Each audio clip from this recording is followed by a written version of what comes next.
Welcome to mega nine TV. ప్రభుత్వ పాఠశాల అంటే చాలా వరకు తల్లిదండ్రుల్లో చులకన భావం ఉంది. అక్కడ ఉపాధ్యాయులు సరిగా రారు, పిల్లలకు పాఠాలు బాగా చెప్పరు, పట్టించుకోరు అనే అభిప్రాయం ఉంది. ఒకప్పుడు అలాంటి పరిస్థితులు ఉండేవి ఏమో, కానీ ఇప్పుడు అలా కాదు. గవర్నమెంట్ పాఠశాల విద్యార్థులు ప్రైవేట్ స్కూల్ స్టూడెంట్స్కి ధీటుగా మార్కులు సాధిస్తున్నారు.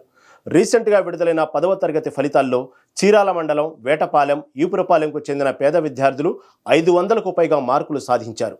ఈ క్రమంలో వారికి ఆర్థిక సాయం అందించేందుకు మునగాల నరేష్ అనే వ్యక్తి ముందుకు వచ్చారు. 5 పేద పిల్లలను ఎంచుకొని చీరాల శాసనసభ్యులు మద్దలూరు మాలకొండయ్య గారి సమక్షంలో ఒక్కొక్క విద్యార్థికి 5,000 చొప్పున ఆర్థిక సాయం చేశారు.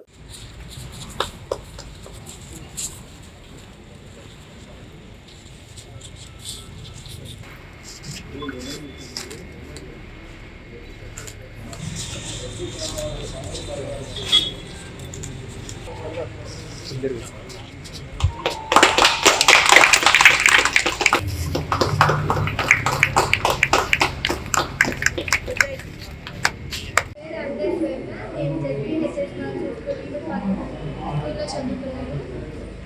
పై చదువుకోవడానికి ప్రోత్సహించిన మునగాల నరేష్ సార్కి థ్యాంక్స్.